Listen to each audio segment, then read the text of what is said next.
하나님 말씀 시편 119편 41절부터 48절 말씀을 여러분들을 위해 읽어드리겠습니다. 하나님의 말씀을 들으십시오. 여호와여, 주의 말씀대로 주의 인자하심과 주의 구원을 내게 임하게 하소서. 그리하시면 내가 나를 비방하는 자들에게 대답할 말이 있사오리니 내가 주의 말씀을 의지함이니이다. 진리의 말씀이 내 입에서 조금도 떠나지 말게 하소서. 내가 주의 규례를 바랐음이니이다. 내가 주의 율법을 항상 지키리이다. 영원히 지키리이다. 내가 주의 법도들을 구하였사오니 자유롭게 걸어갈 것이오며 또 왕들 앞에서 주의 교훈들을 말할 때 수치를 당하지 아니하겠사오며 내가 사랑하는 주의 계명들을 스스로 즐거워하며 또 내가 사랑하는 주의 계명들을 향하여 내 손을 들고 주의 율례들을 작은 소리로 읊조리리이다. 아멘.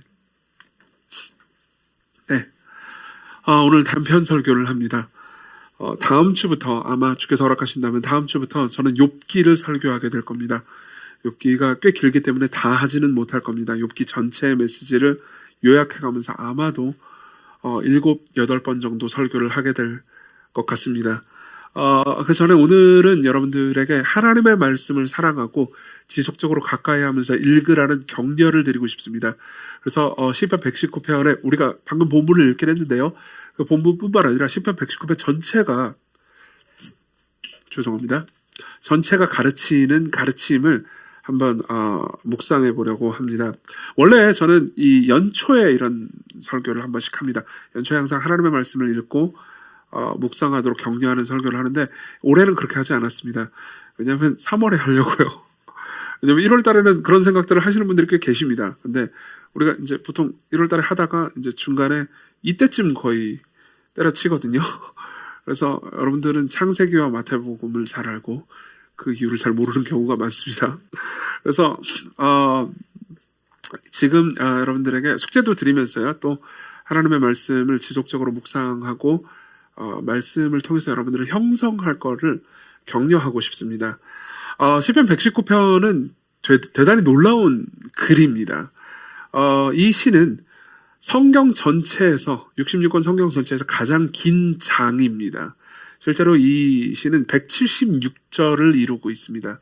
근데 그 구성을 보면 대단히 놀랍습니다. 이 전체 시잖아요. 시라서 22개의 연으로 구성되어 있어요. 근데 이 22개의 연은 전부 다 8절로 구성되어 있습니다. 그래서 22 곱하기 8 하면 176이잖아요. 방금 계산한 게 아니고 원래 계산했었어요. 하여튼 그래서 굉장히 놀랍게 구성되어 있는 시인데, 문제는 그 각 연, 22개의 연에 모든 연은 맨 앞 글자가 히브리어 알파벳의 순서대로 되어 있다는 겁니다. 무슨 말이면 첫 번째 연 8절은 전부 다 히브리어 알파벳의 맨 첫 번째 글자인 알레프로 시작합니다. 그리고 두 번째 연의 맨 앞 글자 역시 히브리어 알파벳의 두 번째 글자인 베이트로 시작합니다. 그러니까 알레프, 베이트 이런 식으로 쭉 가게 돼요. 그래서 히브리어 알파벳이 22개거든요, 총. 그래서 22개의 연을 이룬 겁니다. 그러니까 형식상으로 거의 완벽한 연을 구성하고 있고요. 그리고 이런 방식의 시 짓기를 가리켜서 이합체시라고 부릅니다. 아크로스틱이라고 부르죠. 이게 진짜, 그러니까 사실 문학사 중에서도 대단히 놀라운 업적 중에 하나라고 평가받고 있습니다.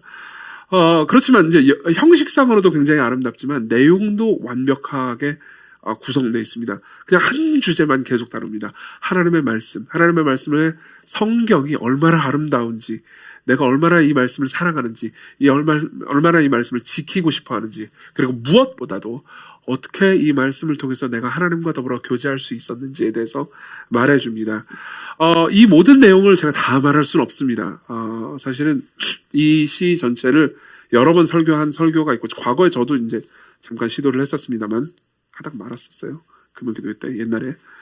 언젠가 다시 하고 싶습니다. 근데, 굉장히 탁월한 작품들도 많이 있습니다. 관심 있으시면 크리스토퍼 애쉬라는 사람이 쓴 시편 119편 강의 설교집을 읽어보시면 좋을 것 같습니다. 근데, 저는 이제 전체 본문을 통해서 이런 이야기를 하고 싶습니다. 전체 본문은 우리가 하나님과 더불어서 교제하는 것에 대해서 말해주고 있습니다.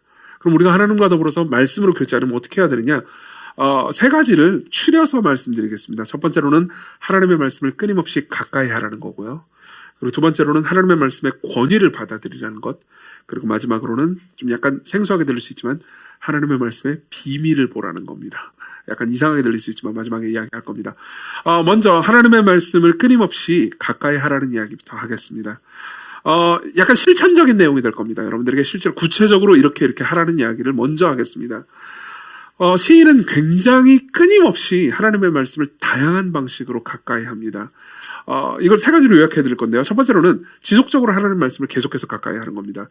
147절에 보면 이런 말씀이 있습니다. 앞으로 인용되는 구절은 제가 다 읽어드리겠습니다. 내가 날이 밝기 전에 부르짖으며 주의 말씀을 바랐다고 말합니다. 무슨 말입니까? 새벽에 기도를 할 뿐만 아니라 하나님의 말씀을 계속 묵상했다는 거죠. 그러니까 시인은 지속적으로 새벽에 하나님의 말씀을 묵상한 것 같습니다. 게다가 97절에 보면 내가 주의 법을 어찌 그리 사랑하는지요 내가 그것을 종일 작은 소리로 읊조립니다 라고 말합니다. 하루 종일 말씀을 묵상했다는 거예요. 이 시인은 아무 일도 안 했나라고 생각할 수 있겠지만 이 시인은 아마도 다윗일 겁니다. 그리고 다윗이라면 왕입니다. 굉장히 국사를 돌보느라 바쁘단 말이에요. 근데도 불구하고 매번 어떤 결정을 내릴 때마다 이게 성경의 가르침에 합당한 것일까? 하나님의 말씀에 맞는 것일까를 묵상하면서 계속해서 어떤 결정들을 내렸다는 것이죠. 그런 차원에서 볼 때 다윗은 거의 하루 종일 하나님의 말씀을 가까이 했던 것이 분명합니다. 여러분들도 하나님의 말씀을 지속적으로 가까이 할 필요가 있습니다. 매일 계획과 시간을 두고 하나님의 말씀을 읽으셔야 합니다. 어떻게 읽어야 하느냐? 제가 추천해드리고 싶은 방법이 있습니다. 사실 여러 번 추천했어요. 맥체인 성경 읽기표라는 것이 있습니다. 맥체인 성경 읽기표. 여러분들이 그냥 인터넷에 검색하면 바로 PDF를 구할 수 있을 겁니다. 여러분들 위해서 나중에 카톡방에 올려드리겠습니다. 맥체인 성경 읽기표라는 것이 있습니다. 맥체인 성경 읽기표는 하루에 4장을 읽도록 구성되어 있고요. 여러분들이 이 성경 읽기표에 따라서 성경을 꾸준히 계속 읽잖아요. 그러면 여러분들은 1년에 성경을 구약은 1번, 신약은 2번, 시편도 2번 읽게 됩니다. 그러니까 굉장히 하나님의 말씀을 다양하게 볼 수 있게 되는 거죠. 게다가 이 4장을 읽는 것이 그러니까 성경 전체 시대에 따라서 구성되어 있거든요. 성경 전체를 한눈에 조망하는 방식으로 성경을 읽을 수 있습니다. 로버트 머리 맥체인이라는 19세기의 스코틀랜드 목회자가 만든 성경 읽기표인데 저도 이 성경 읽기표를 오랫동안 활용해왔고요. 대단히 많은 유익을 누리고 있습니다. 근데 여러분들이 실제로 하다 보면은 이거 꽤 많은 것 같은데라고 느낄 수도 있습니다. 왜냐하면 4장을 읽는 것이 쉽지는 않습니다. 시간이 꽤 내야 됩니다. 여러분들은 물론 저는 여러분들에게 그 정도의 시간을 매일 내라고 권하고 싶지만은 어려운 분들도 있을 수 있을 겁니다. 그렇다면 여러분들이 하루에 2장만 읽으셔도 좋습니다. 그럼 여러분들은 2년 동안 성경을 1번, 구약은 1번, 신약은 2번, 시편을 2번 읽게 됩니다. 그것도 힘들다. 사실 성경이 좀 어렵기 때문에 한 장 읽는 것도 소화가 쉽지가 않다 한다면 한 장을 읽으십시오. 총 4장을 읽게 된다고 그랬잖아요. 4개 칼럼으로 돼 있는데 그 칼럼을 한 칼럼만 올 한 해 내내 읽는다고 작정을 하는 겁니다. 즉 하루에 한 장씩 읽는 거죠. 그럼 어떻게 되냐면 여러분들은 4년에 한 번씩 구약을 읽고요. 그리고 신약을 2번, 시편을 2번 읽게 되는 겁니다. 여러분들 입장에서 이런 생각을 하시는 분들이 계실지도 모르겠습니다. 4년에 한 번이면 너무 적지 않나요? 이렇게 생각하는 분들이 계실지도 모르겠습니다. 그런 생각을 하시는 분들에 맞서서 제가 이런 질문을 던져보고 싶습니다. 지난 여러분들의 4년을 돌아보십시오. 지난 4년 동안 여러분들은 성경을 몇 번이나 읽으셨습니까? 여러분들이 지난 4년 동안 성경을 한 번도 읽지 못하셨다면 앞으로의 4년은 다르게 하실 수 있습니다. 무슨 말인지 이해되시죠? 하루에 한 장이라면 여러분들이 그 정도도 시간을 못 낸다면 굉장히 이건 뭔가 문제가 있는 겁니다.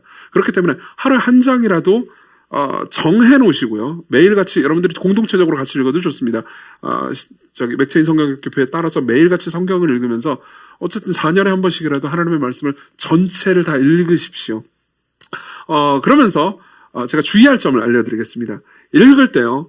어느 날은 못 읽고 넘어가는 날이 분명히 있을 겁니다. 그렇죠? 삶에 살다 보면 그런 날들이 있잖아요. 그럼 다음 날까지는 2장 읽어도 상관없습니다. 혹은 4장을 다 읽으시는 분들은 8장을 읽으셔도 상관은 없습니다만 다음 날은 그냥 전날 못 읽은 건 넘어가십시오. 괜찮습니다. 여러분들 중에 완벽주의자가 있다는 것을 알고 있습니다. 그리고 완벽주의자 분들이라고 저는 완벽주의자가 전혀 아니기 때문에 잘 모르겠지만 어쨌든 완벽주의자들 분들이랑 대화를 할 때 저는 처음에 부러워했거든요. 근데 완벽주의자가 완벽주의자인 거지 완벽한 사람은 아니라는 것도 알게 됐습니다. 무슨 말이냐면 여러분들 중에 완벽주의자는 하루 빠져가지고 뭔가 이가 빠진 것을 못 견디기 때문에 하루 빠지면 그냥 안 해버립니다. 그렇죠? 그런 단점을 가지고 있습니다. 물론 이제 성화된 완벽주의자는 그렇지 않겠죠. 그렇기 때문에 완벽하게 읽을 필요 없습니다. 어차피 우리는 평생 하나님의 말씀을 읽는 데에 헌신하셔야 합니다. 목표는 완주인 거지 완벽이 아닙니다. 그렇기 때문에 매일 읽으십시오. 이가 빠진 부분은 넘어가셔도 상관없습니다. 그렇게 하나님의 말씀을 지속적으로 가까이 하십시오. 두 번째로는요, 성경을 몸으로 읽으라는 겁니다. 눈으로만 읽는 게 아니고 몸 전체를 사용하라는 겁니다. 실제로 시편 기자는요, 이 119편에서 굉장히 다양한 방식으로 성경을 접한다는 것을 알 수 있습니다. 15절에 보면은 시편 기자는 이렇게 말합니다. 내가 주의 법도를 작은 소리로 읊조리며, 실제로 작은 소리로 읊조린다는 말은 이 시편 119편 전체에서 굉장히 많이 등장합니다. 계속해서 읊조려요. 그렇죠? 왜 그렇습니까? 우리는 눈으로 읽을 때하고 소리로 읽을 때, 그러니까 눈으로 읽을 때는 놓치는 것을, 소리로 읽을 때 놓치지 않는 것을 압니다. 예를 한번 들어볼까요?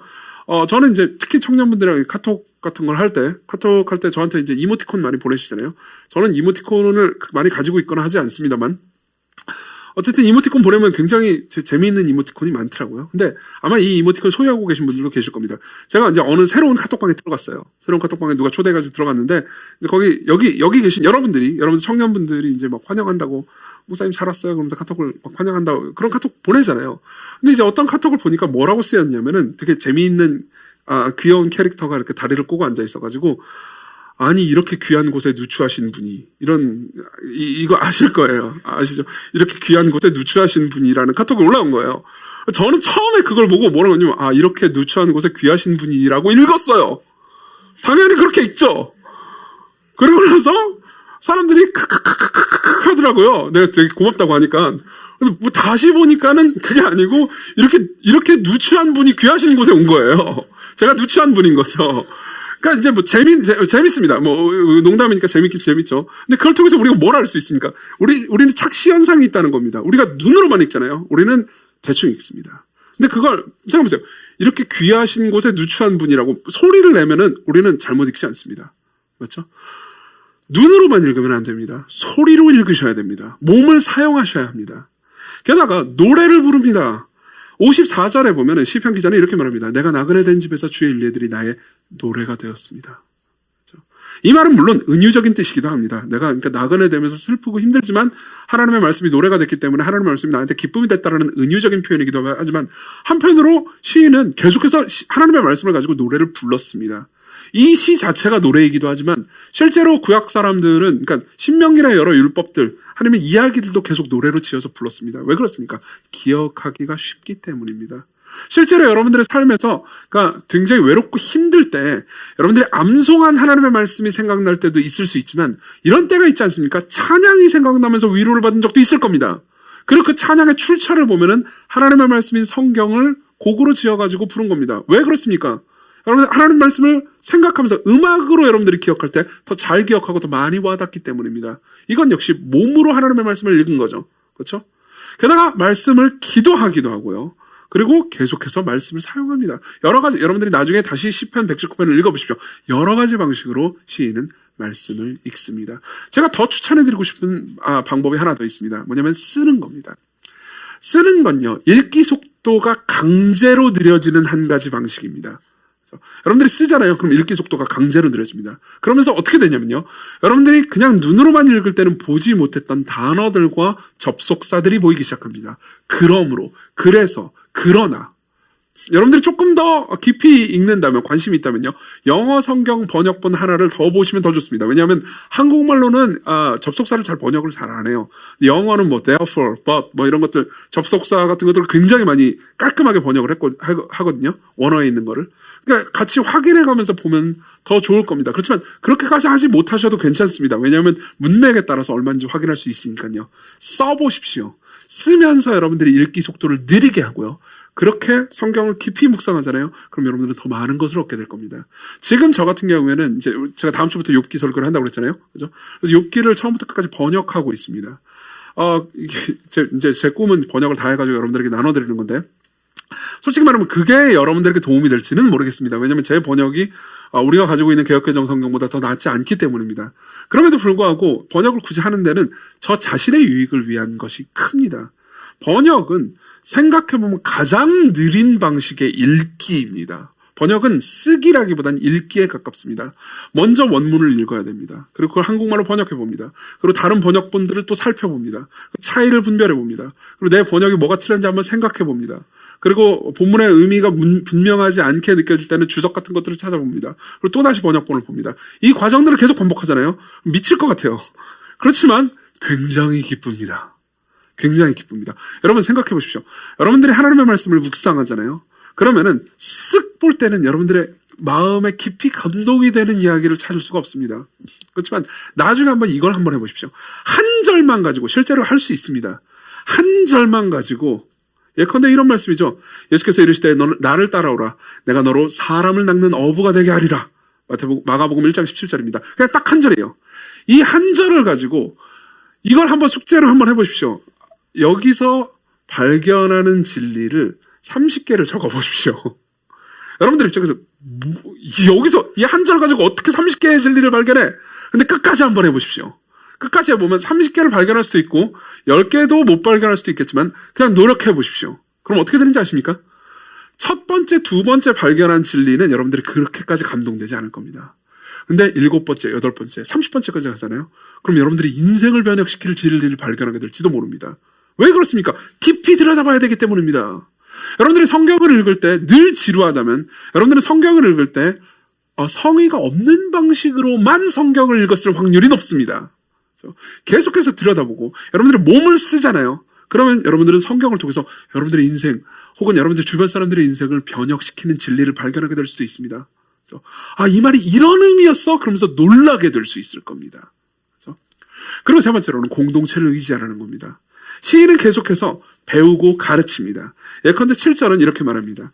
내가 주의 의로운 판단은 성경을 가리키는 거예요. 성경을 배울 때에는 정직한 마음으로 주께 감사하리이다. 공동체가 없으면 여러분들 성경을 배울 수가 없습니다. 13절 주의 입의 모든 규례들을 나의 입술로 선포하였으며 가르치기도 합니다.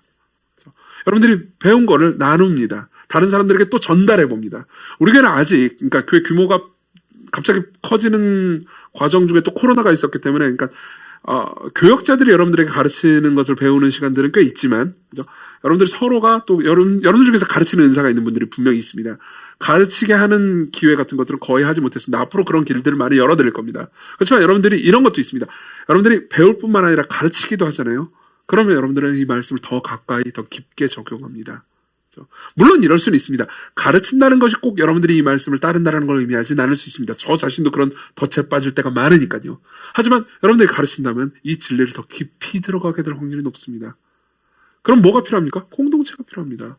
여러분들은 배우셔야 되고 가르쳐야 됩니다. 공동체 없이 여러분들의 성경 이해는 불분명할 뿐만 아니라 아주 얕을 겁니다.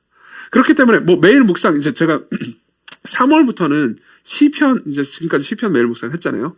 3월부터는 요한복음을 할 겁니다.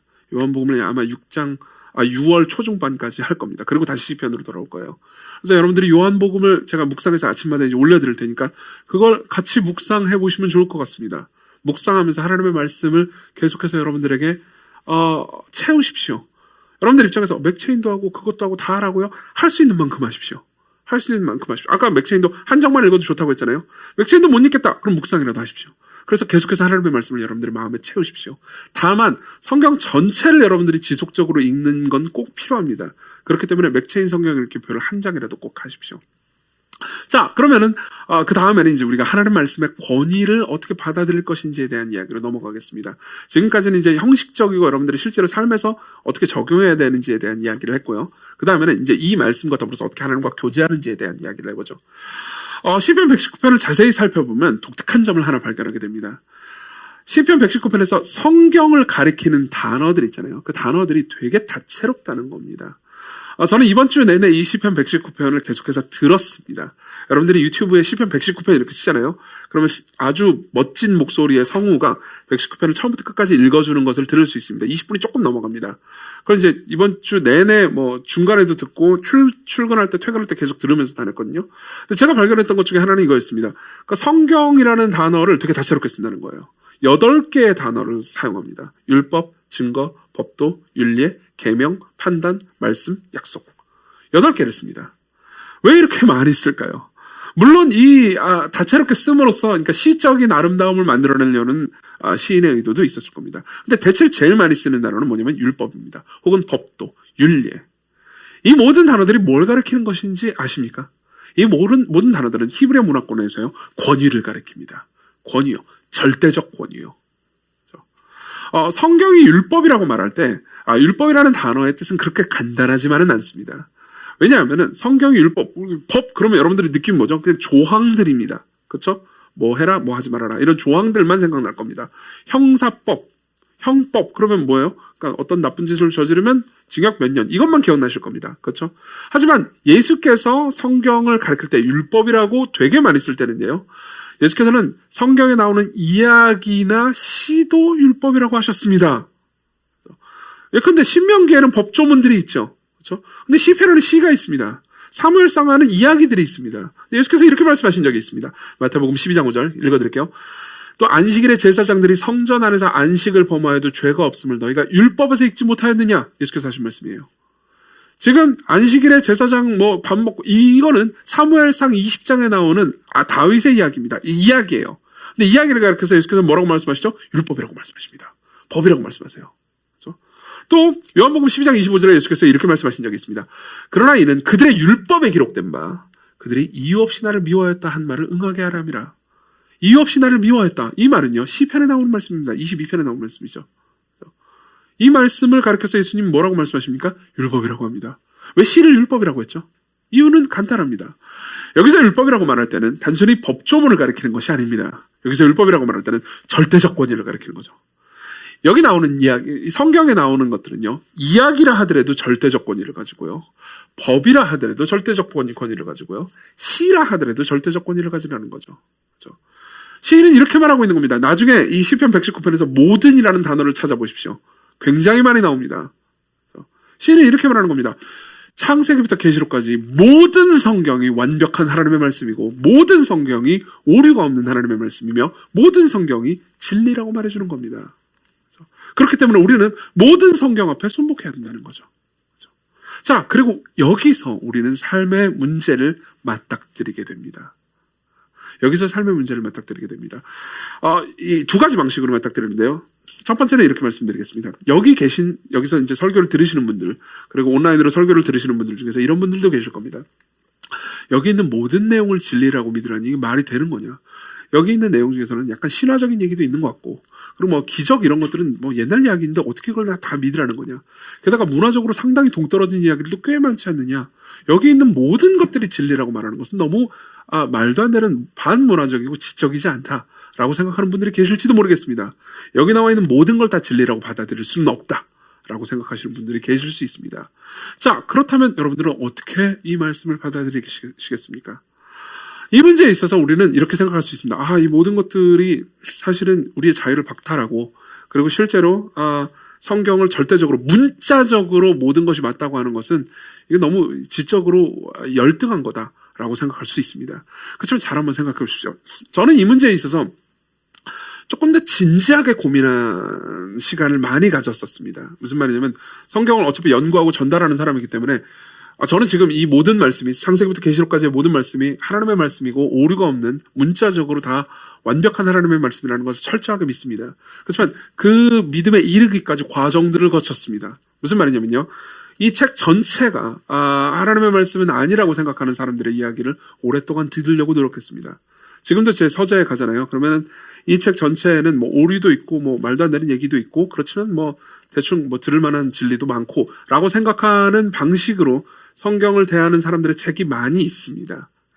그러니까 제 방에서 아무 책이나 꺼내 가져가지 마세요. 저한테 꼭 물어보세요. 무슨 얘기가 나왔죠? 그래서 많이 읽었습니다. 그래서 그런 주석들도 꽤 많이 읽었습니다. 그러고 나서 제가 발견한 되게 재미있는 현상이 하나 있습니다. 그런 방식으로 성경을 대하는 것을 좀 약간 비평학자라고 부릅니다. 뭐 비평학자라고 부르기도 하고요. 그리고 조금 더 낮게 낮추어 부르는 말은 자유주의자라고 부르기도 하죠. 뭐라고 말해도 상관없습니다. 근데 핵심은 뭐냐면은 저는 그런 분들의 주석이나 가르침을 되게 진지하게 살펴보았습니다. 정말 진지하게 살펴봤습니다. 그리고 제가 발견한 되게 재미있는 현상은 이거였습니다. 그런 분들은 19세기 사람도 있고 20세기 사람도 있고 21세기 사람들도 있었습니다. 근데 문제는 뭐냐면은 그 모든 분들이 말하는 내용 중에서 다 핵심은 이겁니다. 성경의 어떤 부분은 신적인 진리를 담고 있다. 어떤 부분은 말도 안 되는 이야기다 라는 게 핵심이죠. 근데 문제는 뭐냐면 어떤 부분이 하나님의 말씀이고 어떤 부분이 아닌지에 대해서 서로 삼았지 않는다는 거죠. 서로 달라요. 근데 다른 것도 그 본인이 처해 있는 문화와 상황 그리고 본인의 윤리에 영향을 받았습니다. 무슨 말이냐면 본인이 생각할 때 성경의 어떤 명령들이 괜찮은 명령 같으면은 받아들입니다. 근데 본인이 생각할 때 그렇지 않으면은 거부하는 경향이 있다는 거죠. 여러분 여기서 우리는 일종의 함정을 발견합니다. 약간 정치 얘기도 좀 하겠습니다. 보십시오. 우리는요 성경을 어떤 방식으로 거부하냐면요 이렇게 거부합니다.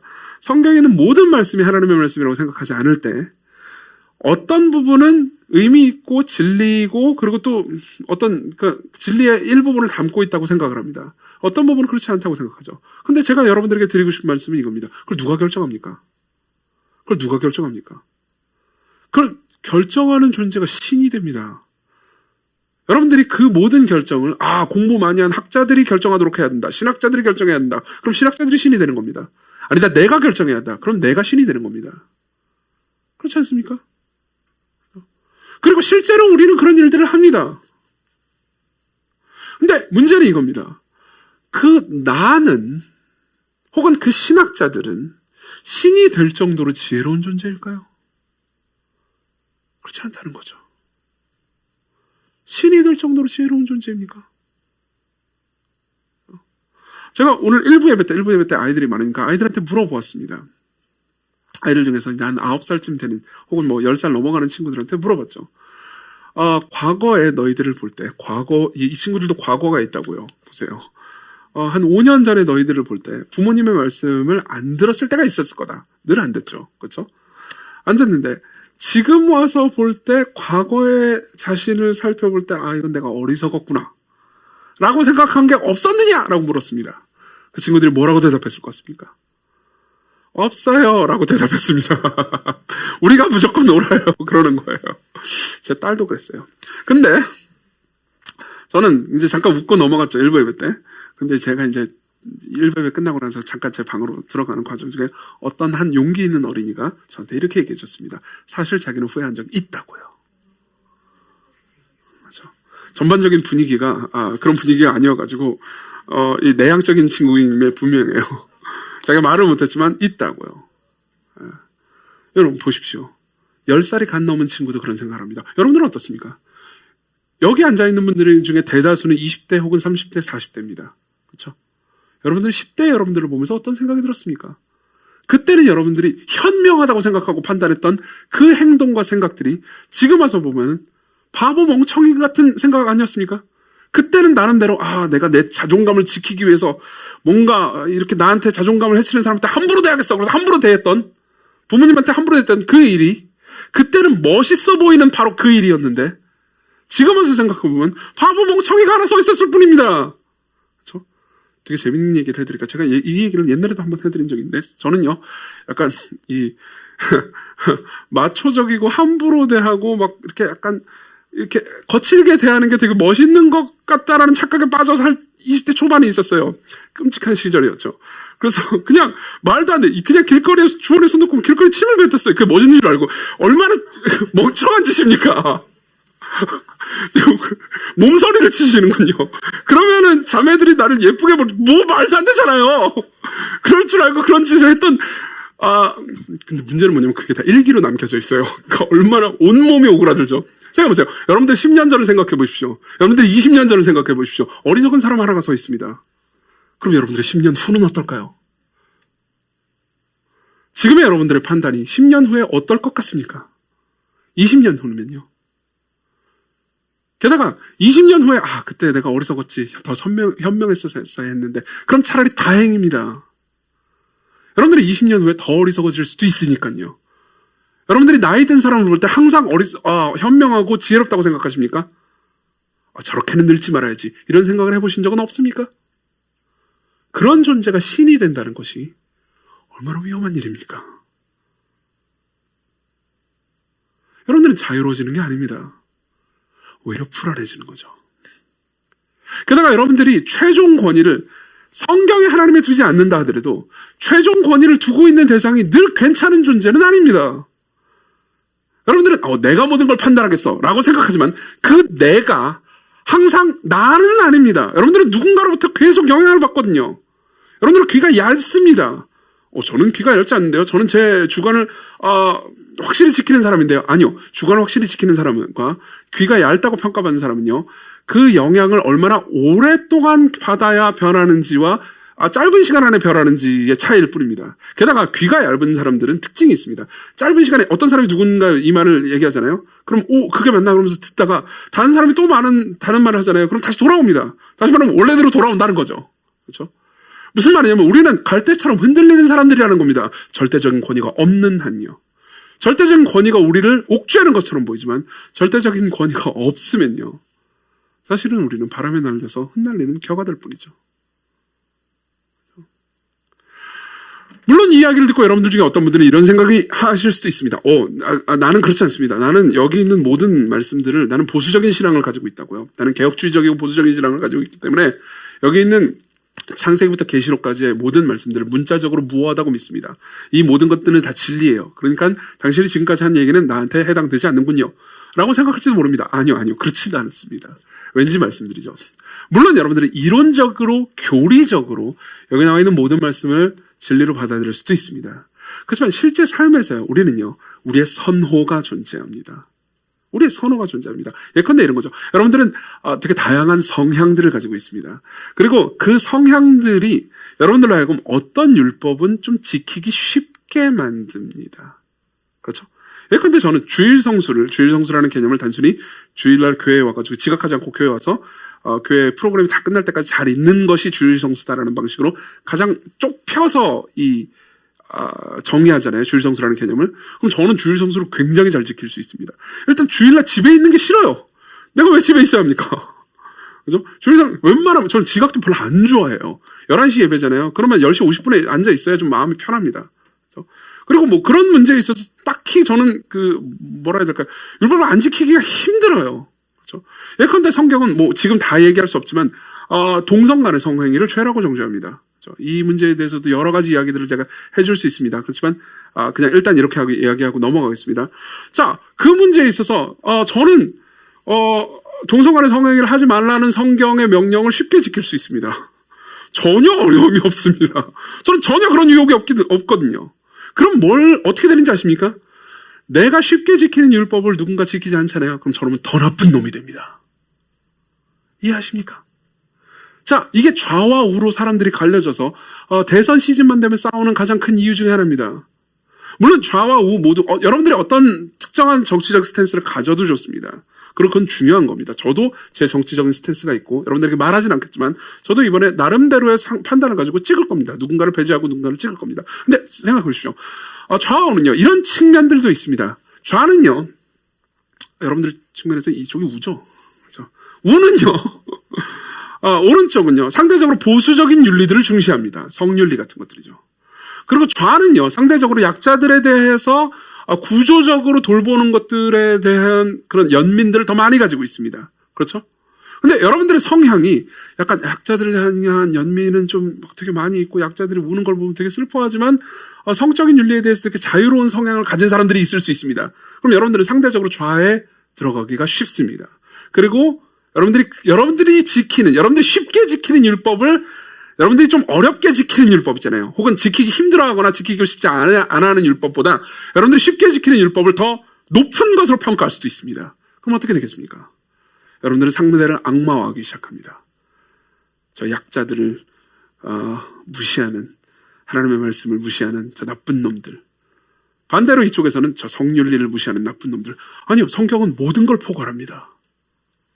성경은 모든 걸 포괄합니다. 그렇기 때문에 성경 전체에 헌신하는 사람들은 좌나 우 어느 쪽에 자신의 입장을 가질 수는 있지만 좌나 우 어느 쪽도 구원자라고 생각하지 않고 어느 쪽도 악마라고 생각하지도 않습니다.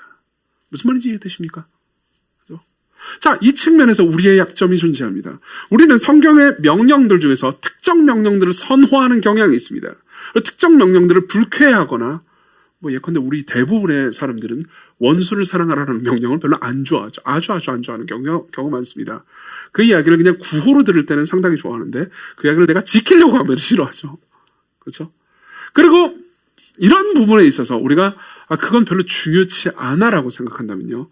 사실상 우리는 무엇이 중요하고 무엇이 중요하지 않은지, 무엇이 진리고 무엇이 진리가 아닌지에 대한 판단을 우리 스스로 하고 있는 셈입니다. 즉, 우리는 자유주의자가 아니지만 성경을 고르고 있다는 거죠.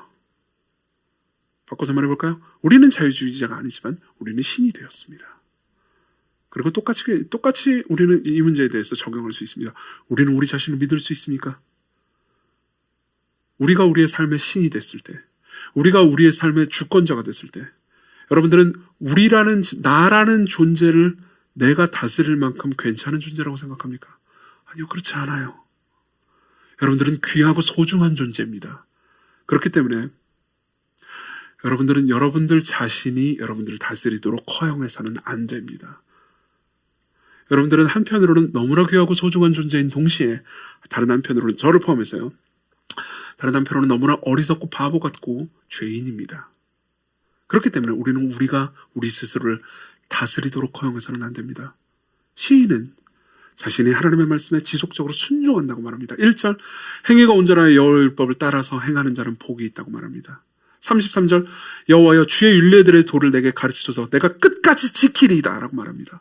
44절, 내가 주의 율법을 항상 지키리이다, 영원히 지키리이다 라고 다짐합니다.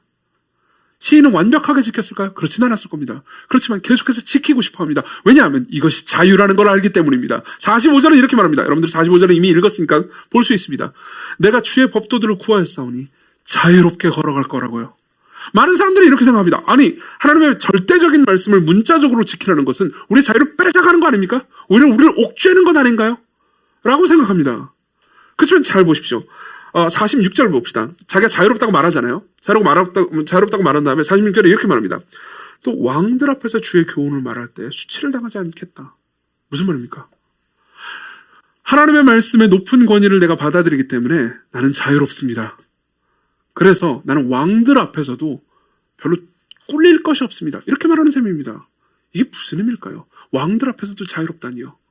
핵심은 이겁니다. 나는 최고의 권위를 가지고 있습니다. 그렇기 때문에 그보다 못한 권위 앞에서 두려울 게 없다는 거죠. 비록 내가 그 사람들보다 못해도. 예를 들어볼까요? 여러분들이 사장님을 만났습니다. 여러분들 회사의 사장님을 만났습니다. 여러분들 회사의 대표, 제일 높은 사람이요. 그리고 여러분들에게 직접 어떤 명령을 하라고 했습니다. 거기에다 그 명령이 진짜 사장의 명령이라는 공증까지 찍어서 여러분들에게 주었습니다. 그리고 그 명령대로 행하려고 하고 여러분들이 사무실로 돌아갔습니다. 근데 갑자기 사장보다는 낮지만 여러분들보다 높은 과장님, 하여튼 부장님이라고 합시다. 부장님이 여러분들에게 왔습니다. 그래가지고 어떤 걸 해, 이 대리라고 저한테 말했습니다. 근데 그게 사장이 시킨 거랑 달라요. 그럼 여러분들은 어떻게 됩니까? 부장의 말을 듣습니까? 아니요, 그렇지 않습니다. 여러분들은 당당하고 자신있게, 그리고 자유롭게, 아니요, 사장님이 이걸 하라고 했습니다 라고 말할 수 있죠. 맞죠? 핵심은 이겁니다. 여러분들이요, 하나님의 말씀을 전적으로 받아들이지 않잖아요. 그럼 여러분들은 시류를 따라서 살게 됩니다. 시류가 왕이 됩니다. 여러분들이 있는 회사 내에서의 전반적인 분위기가 여러분들을 다스리고 지배하게 됩니다. 그 모든 것들은 우리에게 두려움이기도 하지만 하나님보다는 낮은 권위들입니다. 여러분들의 삶에서 여러 왕들을 만나게 됩니다. 여러분들은 회사의 사장님이라는 왕을 만나게 되기도 하고요. 여러분들의 애인이라는 왕을 만나게 되기도 합니다. A는 늘 좋지만은 않아요. 종종 A는 우리를 하나님의 말씀을 지키도록 돕는 사람인 동시에 하나님의 말씀을 어기도록 돕는 사람이기도 합니다. 배우자도 마찬가지고요. 가족도 마찬가지고요. 내 친구들도 마찬가지입니다. 그 모든 것들은 때로 우리에게 왕입니다. 내가 어기면 관계가 끊어질 것 같습니다. 내가 그 사람이 나한테 명령하는 것을 내가 어기면 저 사람이 나를 더 이상 안 사랑할 것 같습니다. 그렇기 때문에 왕이 되죠. 그럼 어떻게 되죠? 나는 하나님이 아닌 다른 왕에 의해서 지배를 받게 되는 겁니다. 정확히 말하면 나는 지배를 안 받는 게 아닌 겁니다. 자유를 누리는 게 아닌 겁니다. 오히려 하나님보다 못한 폭군에 의해서 지배를 받게 되는 거죠. 여러분들이 하나님의 말씀을 절대적으로 순종하고 따른다는 것이 여러분들을 고통스럽게 하거나 압제하는 것이 아닙니다. 오히려 진짜로 자유롭게 만드는 거죠. 게다가 여러분들이 하나님의 말씀을 전적으로 받아들이지 않잖아요. 그럼 여러분들은 하나님과 교제를 할 수 없게 됩니다. 교제를 할 수 없게 됩니다. 자, 이게 무슨 말인지 얘기해 드리겠습니다. 우린 종종 그러니까 나는 자유주의자가 아니에요. 문자적으로 성경을 다 받아들여요. 라고 한다 하더라도 성경을 왜곡하는 경우가 많습니다. 뭐 예를 들면 해석을 통해서 왜곡한다든가 이게 과연 그 의미가 많을까? 라는 방식으로요. 아니면 뭐 다 이대로 살아야지. 근데 어떻게 누가 다 이대로 살겠어? 라고 말하는 방식이요. 사실 이 말은 얼마든지 동정적입니다. 우리가 받아들일 수 있는 말들이죠. 그리고 또한 우리가 도망가기도 되게 쉬운 말이기도 합니다. 그렇죠? 그럼 어떻게 되냐면 이렇게 되는 겁니다. 하나님이 나한테 영향을 주도록 허용하지 않는 거죠. 그렇죠? 하나님이 나한테 명령할 수 있도록, 나를 반대할 수 있도록 허용을 안 하는 겁니다. 그렇죠? 여러분들이 하나님께서 여러분들을 사랑하시고 여러분들을 돌보시고 여러분들과 함께 하신다라는 건 늘 믿고 그것 때문에 감동을 받기는 하지만 여러분들이 하나님께서 여러분들에게 하시는 명령들에 대해서는 취사 선택한다면요. 여러분들은 하나님과의 관계가 깊어지지 않습니다. 확실해요. 증거를 예를 들어드릴까요? 여러분들이 처음 이 교회에 왔을 때 이런 분들도 있을 수 있습니다. 와, 내가 복음을 들었어. 그리스도 중심적 뭐 어쩌고 그런 거 있잖아요. 그죠? 복음이 예수님이 어쩌고 감동된다. 하나님 나를 사랑한다는 걸 재발견했어. 그렇죠? 얼마나 좋습니까? 근데 삶에서의 순종은 거의 없습니다. 그러면요, 제가 장담하죠. 여러분들이 그리고 나서 1년과 2년이 지났다면요, 여러분들이 마지막에 듣는 복음이 지겨울 겁니다. 아니, 이미 지겨운 분들이 계시지 않나요? 저 인간은 맨날 똑같은 얘기예요. 참고로 저는 맨날 똑같은 얘기를 할 작정입니다.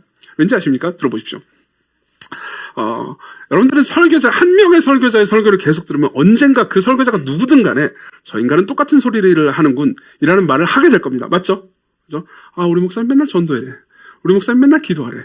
우리 목사님 맨날 봉사하래. 우리 목사님 맨날 성경 읽으래. 여러분들 다 이미 교회를 오래 다니신 분들은 다 경험했을 겁니다. 맞죠? 근데 제가 생각하니까 여러분들이 나중에 우리 목사님 맨날 짜증나게 예수님 얘기해. 이건 굉장히 영광스럽다는 느낌이 드는 거예요. 안 그래요? 우리 목사님 맨날 설교 마시면 맨날 예수님 얘기하고 지겨워. 얼마든지 지겨우십시오. 저는 그런 지겨운 설교자가 되기로 했습니다. 근데 자 들어보십시오. 계속 지겨우면 곤란하겠죠. 보십시오. 여러분들이 하나님을 그냥 나를 사랑하시는 분으로만 생각하고 내 삶에 간섭하실 수 없는 분으로 거절하잖아요. 여러분들이 하나님의 사랑은 계속해서 받아들이긴 하지만 내 삶을 고치려고 하는 그분의 손길을 거부하잖아요. 그럼 여러분들은 하나님과의 관계가 비상적으로 변해버립니다. 사랑한다라는 말은 지겨워집니다. 왠지 아십니까? 여러분들에게 하나님은 로봇이기 때문입니다. 로봇이에요. 로봇의 특징이 뭐죠? 나한테 반대할 수 없습니다. 나한테 반대할 수 없습니다. 스타트랙 아시나요? 스타트랙은 SF 드라마죠. 나는 항상 90년대 것만 좋아하긴 하지만 어쨌든 스타트랙 관심 있으신 보지 마세요. 볼 수도 없어요. 지금 다 안 끝났나? 어쨌든 스타트랙에 보면요, 옛날 에피소드 중에서 I Mud라는 에피소드가 있습니다. I Mud. 주인공이, 그러니까 거기서 이제 에피소드마다 주인공이 다른데 전체 주인공이 있고요. 전체 주인공은 캡틴 커크예요. 캡틴 커크가 어떤 행성으로 갑니다. 어떤 행성에 보면 거기에 이제 머드라는 사람이 낙원을 건설했어요. 자기만을 위한 낙원을 건설했습니다. 이 사람 로봇 공학자인데 자기만의 낙원을 어떻게 건설했냐? 본인만 남자고 모두가 여자예요. 거기는 모든 사람들 다 여자입니다. 그리고 모든 사람이 자기의 명령에 절대적으로 순종합니다. 입 닥쳐! 그러면 말을 안 해요. 그리고 시키는 걸 다 합니다. 근데 알고 보니까 전부 다 로봇이에요. 자기가 자기 말을 다 듣는 로봇을 만든 행성을 만들고 거기를 낙원이라고 했던 거죠. 캡틴 커크가 봐서 되게 의아하잖아요. 그죠? 근데 사실 머드는요, 굉장히 고독한 상태에 있었습니다. 너무너무 외로워했어요. 너무너무 외로워했습니다. 왜요? 아무도 자기의 의견에 반대하지 않았기 때문이죠. 아무도 자기의 의견에 반대하지 못한다는 게 뭘 의미합니까? 내가 교제할 수 있는 사람이 한 명도 없다는 걸 의미합니다. 교제라는 건 뭘 의미하죠? 저 사람이 날 사랑한다는 건 뭘 의미하죠? 저 사람이 날 사랑하지 않을 자유가 있음에도 불구하고 저 사람이 날 사랑할 때 난 사랑받는다고 느낍니다. 맞죠? 내가 하는 모든 말에 그냥 고개만 끄덕이는 사람을 여러분들이 만났을 때 공감받았어, 이해했어 라고 느낄 수는 있습니다. 그렇지만 내가 하는 모든 말에 다 고개만 끄덕이는 사람은요, 계속 만나잖아요. 그럼 내가 저 사람이 누군지 알지 못하게 됩니다. 그렇죠? 인격적 교류가 없어요. 저 사람이 날 반대할 수가 없기 때문에 인격적 교류가 없습니다. 여러분들은 이 태블릿 PC와 인격적으로 교류할 수 없습니다. 왜냐면 얘는 나를 반대할 수 없거든요. 마찬가지예요. 하나님께서 여러분들을 반대하도록 그분의 자리를 우리가 내어드리지 않으면 우리는 하나님을 비상적으로밖에 대하지 않습니다. 그리고 우리는요, 하나님과 더불어 교제할 수가 없습니다. 여러분들은 작은 감동들을 느낄 수는 있을 겁니다. 그렇지만 여러분들은 그분과 더불어서 그분의 손을 잡고 걸어간다는 느낌을 가질 수는 없습니다. 그분에게 혼나보지 못한 사람은요, 그분과 교제해보지 못한 사람인 겁니다. 여러분들이 그분의 책망하시는 음성을 한 번도 들어보지 못했다면요, 둘 중에 하나입니다. 여러분들은 귀를 닫고 있든지 아니면 여러분들이 무한 존재든지요, 완벽한 존재든지요. 후자가 아닌 것이 확실하기 때문에 우리는 귀를 닫고 있는 가능성이 높습니다. 여러분 보십시오. 진정한 교제는요, 내 자유를 상대방에게 내어줘야만 가능합니다. 내 자리를 희생해야 합니다. 그 사람이 나를 침범하도록 해야 합니다. 그렇지 않으면 교제를 느끼지 못합니다. 안 그래요? 내가 누군가와 진정한 교제를 하려면요, 내가 그 사람 때문에 무언가 자유를 희생당해야 됩니다.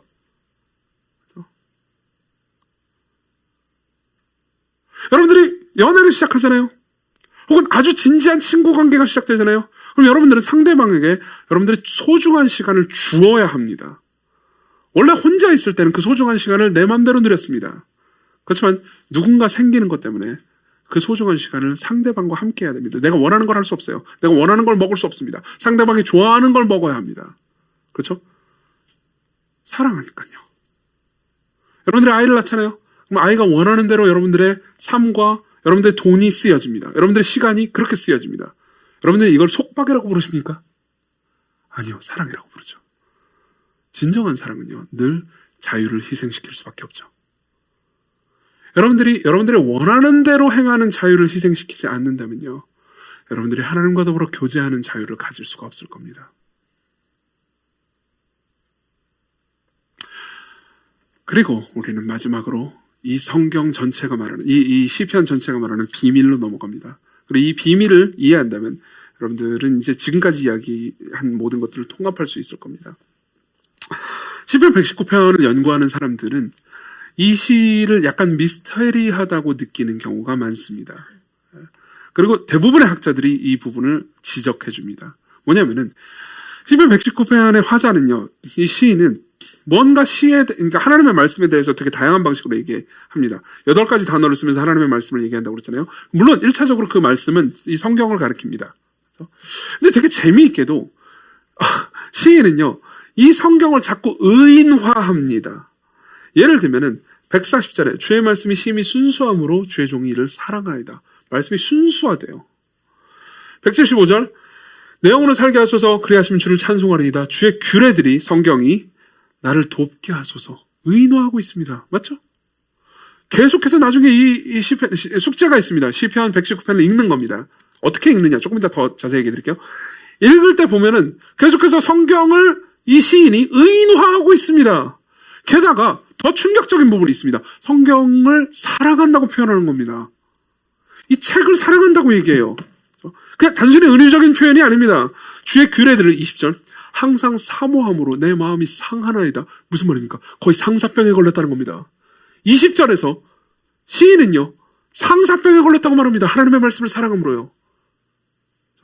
127절은 이렇게 말합니다. 그러므로 내가 주의 계명들을 금 곧 순금보다 더 사랑합니다.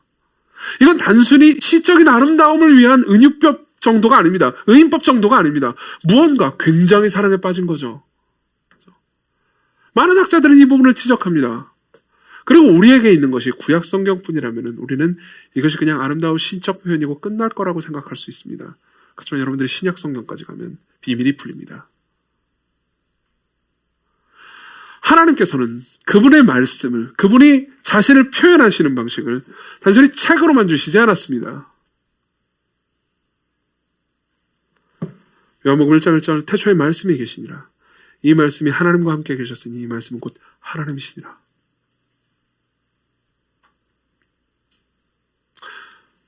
하나님이 사람이 되셔서 내려오셔서 그분이 어떤 것을 원하시고 어떤 것을 말씀하셨는지 보여주셨죠. 예수님의 입에서 나온 언어만 말씀인 게 아니고요. 예수님의 삶 전체가 말씀입니다. 예수님의 삶 전체가 하나님의 커뮤니케이션 방식인 거죠. 언어처럼요.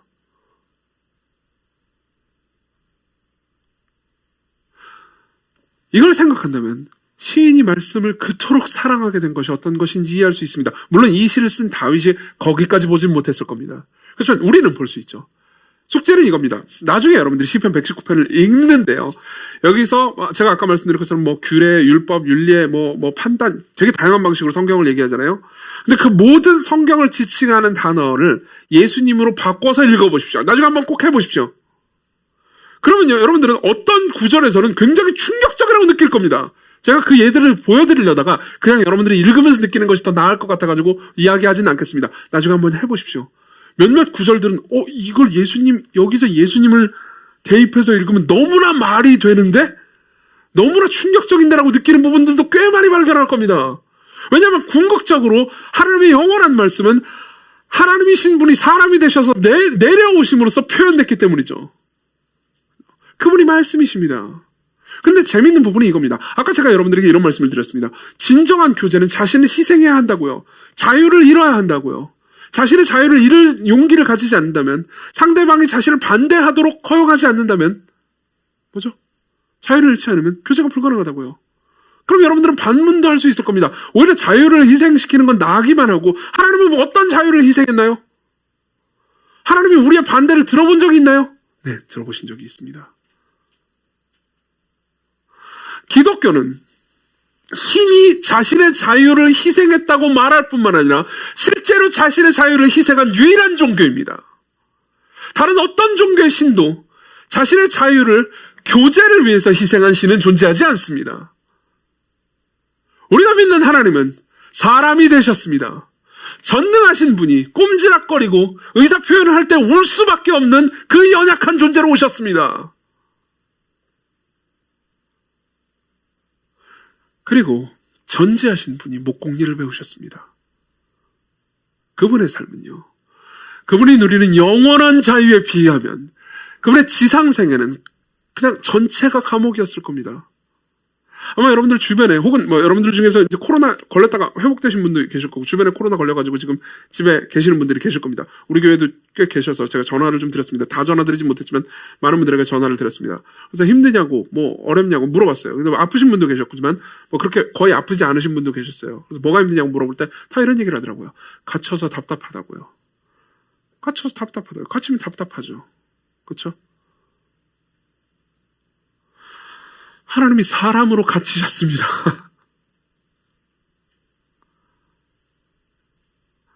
그리고 그분이요, 그분의 생애 마지막 날 가장 큰 자유를 이루셨죠.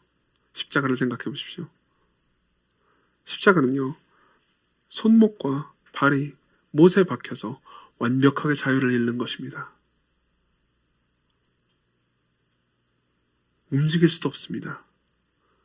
심지어 숨도 제대로 쉴 수가 없습니다. 자유를 완벽하게 박탈당했죠. 왜요? 그분이 삶에서 자신의 자유를 박탈을 당하신 가장 큰 이유는 그분이 여러분들과 더불어서 교제하고 여러분들을 사랑하기 위한 자유를 얻기 위해서였습니다.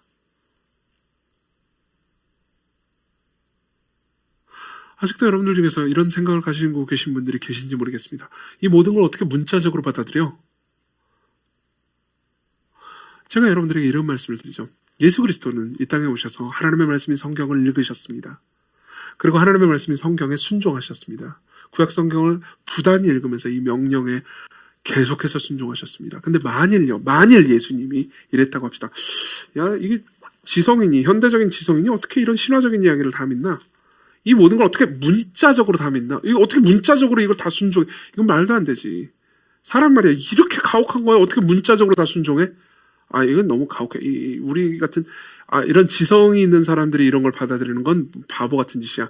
라고 그분이 생각했다고 합시다. 만일 예수님이 그렇게 생각했다고 합시다. 성경 전체에는 예수 그리스도께서 십자가에 못 박혀 죽으시고 부활하실 것이 구약 성경에도요, 많이 예언되어 있습니다. 그렇죠? 우리 입장에서는 그걸 읽을 때, 예컨대 이사야 54장에 그가 찔림은 우리의 허물을 인함이요, 그가 상함은 우리의 죄악을 인함이라 라고 그분이 십자가에 못 박혀 죽으실 이야기를 읽을 때 우리 입장에서는 예수님이 죽으실 이야기잖아요. 근데 예수님 입장에서는 자신이 죽는 이야기입니다. 맞죠? 내가 순종해야 되는 거예요. 우리 입장에서는 예언이지만 그분의 입장에서는 명령입니다. 맞죠? 근데 예수께서 그걸 보면서 이사야 53장 이건 해석이 필요해. 이걸 어떻게 문자적으로 받아들이냐고. 그래서 그분이 십자가로 가기를 원치 않으셨기 때문에 겟세마네 동산에서 주님 저는 십자가로 가지 않겠습니다라고 말했다면 어떻게 됐을까요? 예수님은 하나님과 늘 교제하지 않으셨나요? 들어보십시오.